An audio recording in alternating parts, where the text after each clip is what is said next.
ली मौत किसकी।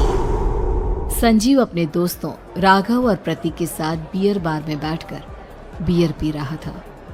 संजीव आज बहुत खुश लग रहा था। अरे यार, आज की पार्टी में तो मजा आ गया। तुम दोनों दोस्तों के साथ तो मेरी जिंदगी इतनी अच्छी है कि क्या बताओ कितनी अच्छी है। अरे भाई, अब दोस्ती की है तो जीना मरना सब साथ में। हाँ अरे यार सुनो, जल्दी से एक बियर और ऑर्डर करते हैं ना, एक आखिरी, और उसके बाद ये जश्न यहीं खत्म हो जाएगा। अरे हाँ, क्यों नहीं। वेटर, जल्दी से 2 बियर की बोतल लेकर आओ। आज मेरे दोस्तों को जश्न मनाना है, क्यों? इतने में वहां पर एक बहुत सुंदर लड़की छोटे छोटे कपड़े पहनकर हाथ में बियर की बोतल लेकर उसके पास आती है। ये लीजिए, आपने बियर ऑर्डर की थी ना, मैं लेकर आ गई। क्या बात है यार, इस बार की वेटर तो बड़ी सुंदर है। अब बियर लेकर आई हो तो अपने हाथों से ही पिला दो ना। हाँ, क्यों नहीं, जैसा आप बोलोगे मैं वैसा ही करूँगी।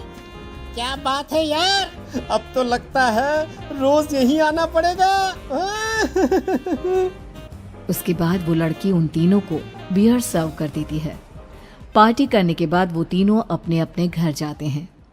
प्रतीक, संजीव और राघव को उनके घर छोड़कर जैसे ही अकेला अपनी कार में आकर बैठता है तो अचानक उसे एहसास होता है जैसे उसकी कार की पीछे वाली सीट पर कोई बैठा हुआ है। वो तुरंत पीछे मुड़कर देखता है। तुम यहाँ क्या कर रही हो? और तुम मेरी कार में कब आई? अरे तुम तो बार में वेटर थी ना। बस ऐसे ही मेरा दिल कर रहा था आपके साथ आपके घर चलने का, इसलिए मैं आपके साथ चली आई।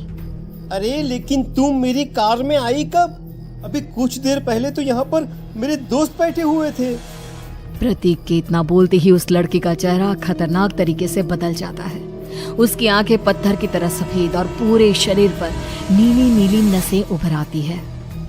गाड़ी चलाओ, पूरी स्पीड में चलाओ, और अगर तुमने गाड़ी रोकने की कोशिश भी की तो मुझसे बुरा कोई नहीं होगा। डर की वजह से प्रतीक के पसीने छूटने लगते हैं। उसका शरीर बुरी तरह से कांप रहा था। प्रतीक बिना कुछ सोचे समझे कार को फुल स्पीड से चलाना शुरू करता है। चलते चलते वो शहर से दूर एक पहाड़ी पर पहुंच जाता है और सामने अब सिर्फ पहाड़ी का किनारा दिख रहा है, जिसे देख प्रतीक घबराकर अचानक से कार को ब्रेक लगाता है। देखो, मुझे छोड़ दो मुझे। अगर मैंने गाड़ी जरा सी भी आगे बढ़ाई तो हम दोनों नीचे गिरकर मर जाएंगे। ये तो तुम्हें पहले सोचना चाहिए था ना। अब कुछ नहीं हो सकता।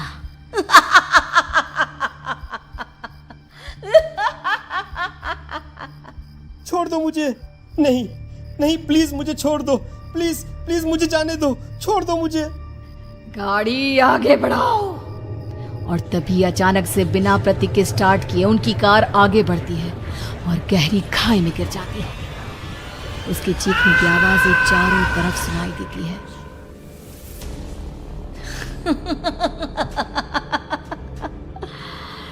तुझे मारकर मेरे कलेजे में जल रही आग को थोड़ी शांति तो मिल गई, लेकिन अभी ये कहानी खत्म नहीं हुई। और फिर अगले दिन राघव और संजीव को पता चलता है कि प्रतीक की पहाड़ी से नीचे गिरकर मौत हो गई। अरे कल रात की तो बात है यार, हम सब बैठकर पार्टी कर रहे थे, लेकिन मेरी एक बात समझ में नहीं आ रही। राघव शहर से इतना बाहर उस पहाड़ी पर इतनी रात को क्या करने गया था? अरे यार, वही सोचकर तो मैं भी परेशान हूँ।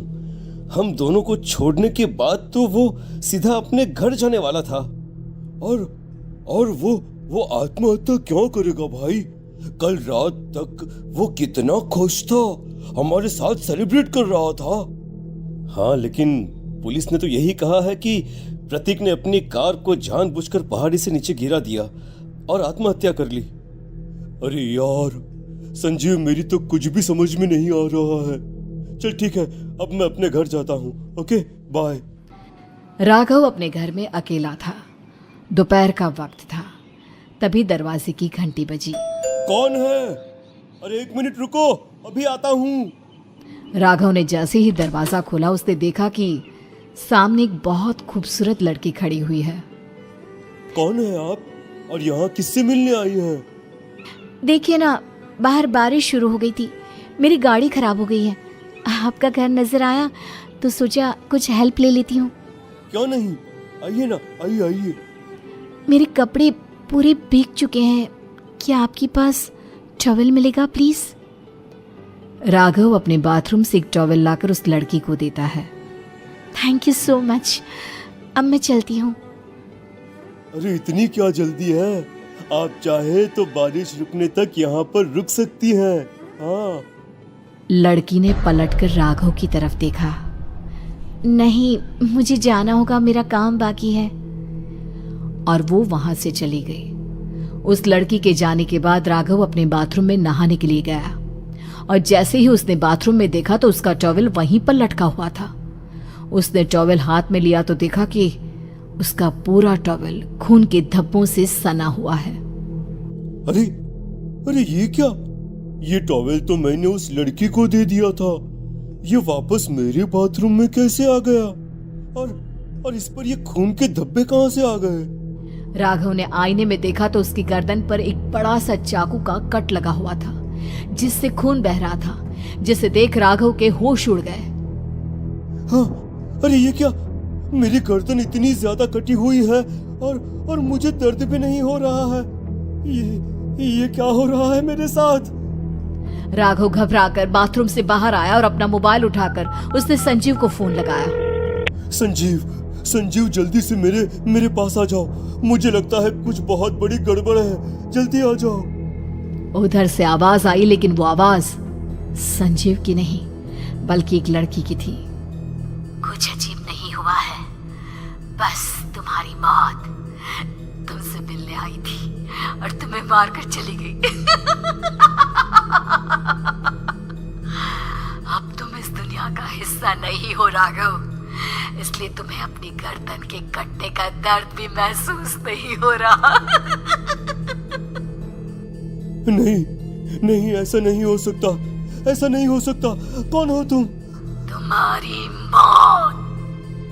अब संजीव के पास खबर पहुंचती है कि राघव ने अपने ही घर में चाकू से गर्दन काटकर आत्महत्या कर ली। ये सुनने के बाद संजीव के होश उड़ गए। वो पसीने से तरबतर हो गया और एक अनजाना डर अब उसके दिल को सताने लगा।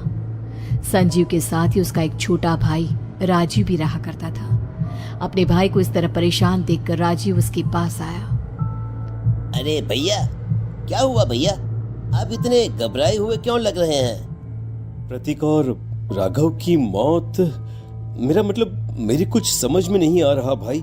अचानक से मेरे दोनों दोस्तों ने आत्महत्या क्यों कर ली? अरे वो तो मेरी भी समझ में नहीं आ रहा है भैया। हाँ, हो सकता है कि कोई परेशानी होगी और इसीलिए उन्होंने ऐसा किया होगा। हाँ, लेकिन दोनों की जिंदगी में एक साथ परेशानी और दोनों का इतनी खतरनाक तरीके से आत्महत्या करना, कहीं ऐसा तो नहीं मैं भी मर जाऊंगा? अरे आप ऐसी बातें क्यों कर रहे हैं भैया?